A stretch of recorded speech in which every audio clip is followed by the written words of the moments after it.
नमस्कार दोस्तों, स्वागत है आपका हमारे यूट्यूब चैनल जी शिक्षा पोर्टल में। दोस्तों आज हम भारतीय इतिहास के टॉप 10 वेरी इंपॉर्टेंट क्वेश्चन करने वाले हैं, जो कि आने वाले किसी भी एग्जाम्स के लिए बहुत ही हेल्पफुल होने वाले हैं। तो पूरा वीडियो ध्यान से देखिए। तो चलिए वीडियो स्टार्ट करते हैं। दोस्तों जो आज का हमारा पहला प्रश्न है वो है, पानीपत का प्रथम युद्ध कब हुआ था? इसके हमारे जो विकल्प हैं वो हैं, विकल्प ए 1206, विकल्प बी 1526, विकल्प सी 1576 और विकल्प डी 1764। तो दोस्तों इसका जो राइट आंसर होगा वो होगा विकल्प बी 1526। दोस्तों जो पानीपत का प्रथम युद्ध है वो बाबर और इब्राहिम लोदी के मध्य 1526 के अंदर हुआ था। अगर हम इस युद्ध से जो सल्तनत काल था उसका अंत हुआ और भारत में जो मुगल काल की नींव है वो डाल दी गई थी। तो चलिए बढ़ते हैं अगले प्रश्न की ओर। दोस्तों जो आज का हमारा अगला प्रश्न है वो है, इंडिका नामक पुस्तक किसने लिखी थी?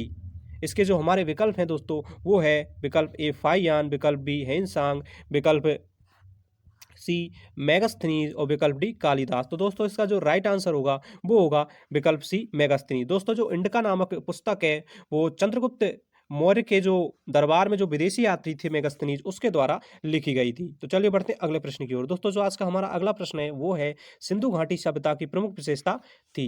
इसके जो हमारे विकल्प हैं वो हैं, विकल्प ए धार्मिक स्थिति, विकल्प बी आर्थिक स्थिति, विकल्प सी ग्रामीण सभ्यता और विकल्प डी नगर योजना एवं वास्तुकला। तो दोस्तों इसका जो राइट आंसर होगा वो होगा विकल्प डी नगर योजना एवं वास्तुकला। दोस्तों जो सिंधु घाटी सभ्यता है, जिसे हड़प्पा सभ्यता के नाम से भी जाना जाता है, उस वो अपने नगर योजना और वास्तुकला के लिए प्रसिद्ध थी और यह एक नगरीय सभ्यता थी। तो चलिए बढ़ते हैं अगले प्रश्न की ओर। दोस्तों जो आज का हमारा अगला प्रश्न है वो है, सिंधु घाटी सभ्यता में सबसे अधिक महत्व किस पशु का था? इसके जो हमारे विकल्प हैं वो है, विकल्प ए गाय, विकल्प बी बैल, विकल्प सी भैंस और विकल्प डी घोड़ा। तो दोस्तों इसका जो राइट आंसर होगा वो होगा विकल्प बी बैल। दोस्तों सिंधु घाटी सभ्यता में जो सर्वाधिक महत्व था वो बैल पशु का था।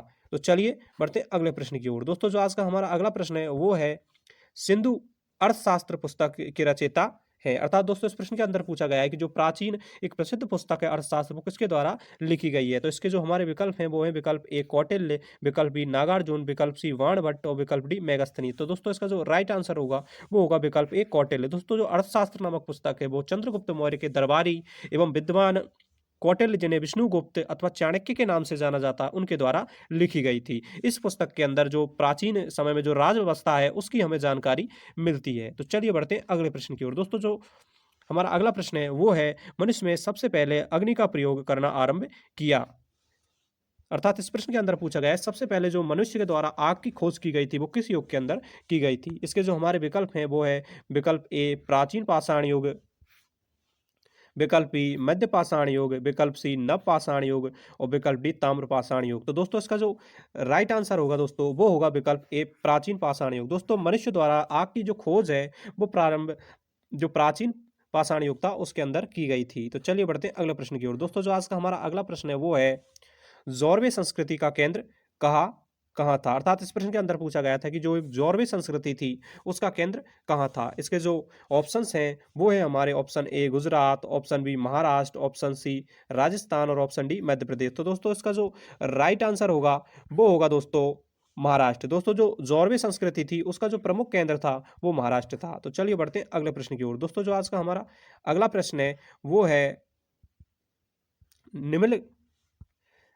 निम्नलिखित में से प्राचीनतम राजवंश कौन सा है? इसके जो हमारे विकल्प हैं दोस्तों वो हैं, विकल्प ए गुप्त काल, विकल्प बी कुषाण, विकल्प सी मौर्य और विकल्प डी चालुक्य।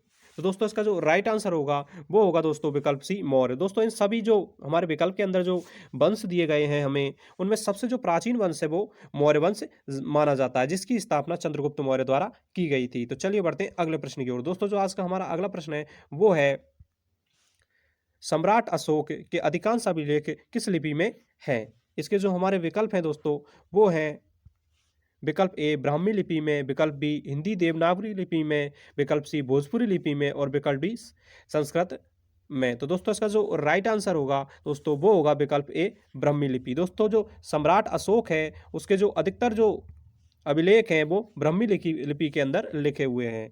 तो चलिए बढ़ते हैं अगले प्रश्न की ओर। दोस्तों जो आज का और इस वीडियो का अंतिम जो प्रश्न है वो है हमारा, सातवाहन वंश के संस्थापक कौन था?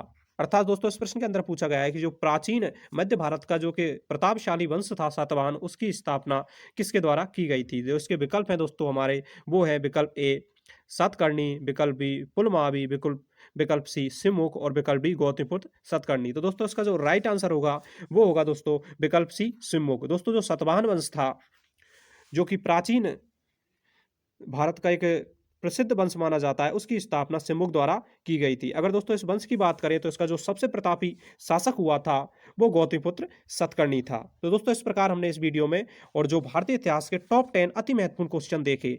आई होप कि आपको वीडियो पसंद आया होगा। अगर आपको वीडियो पसंद आया होगा तो आज ही हमारे यूट्यूब चैनल जी शिक्षा पोर्टल को सब्सक्राइब करें और इस वीडियो को अपने दोस्तों के साथ शेयर करें।